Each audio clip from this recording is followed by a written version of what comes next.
There aren't many classes of objects left in our solar system that we haven't looked at up close with a spacecraft. And one of them that's left is the metal asteroids. 16 Psyche is an asteroid that orbits the sun out between Mars and Jupiter. The reason that Psyche is unique is that it is metal-rich. It's believed that it may be a remnant core of an early planetesimal that was formed in the very, very earliest parts of the formation of the solar system. And after this planet started forming and this metal core formed inside of that, it collided with other bodies that then stripped off the rocky mantle, leaving this core in place. This is the part of planets that we can't sample directly today. It's too hot, the pressure's too high, our instruments would melt. Can't drill a hole that deep in the Earth or other planets. So how do we study the core of our planet?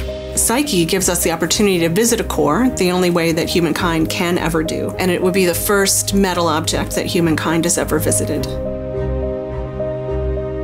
We've been approved to go in August of 2022. It'll take a number of years to get there. Flies past Mars, gives us a gravity assist, uses that propulsion system to then slowly creep up toward the end of 2025, getting there in early 2026.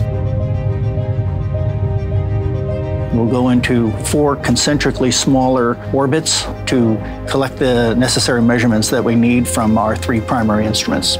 So our payload consists of a couple of imagers, which are cameras that take pictures of Psyche.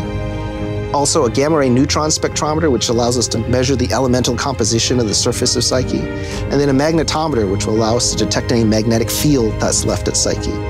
If Psyche still has some sort of remnant magnetic field, that probably tells us it really was a core. It's a strong indicator. We also use the radio on the spacecraft as an instrument, so we can map out the gravity and map out the interior structure that way.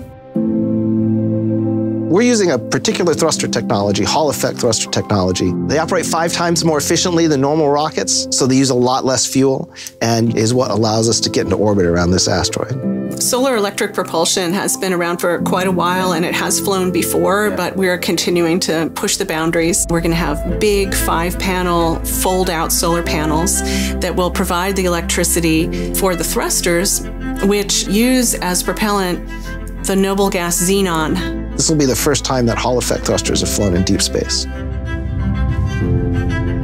Studying the evolution of a planetary body is a detective story.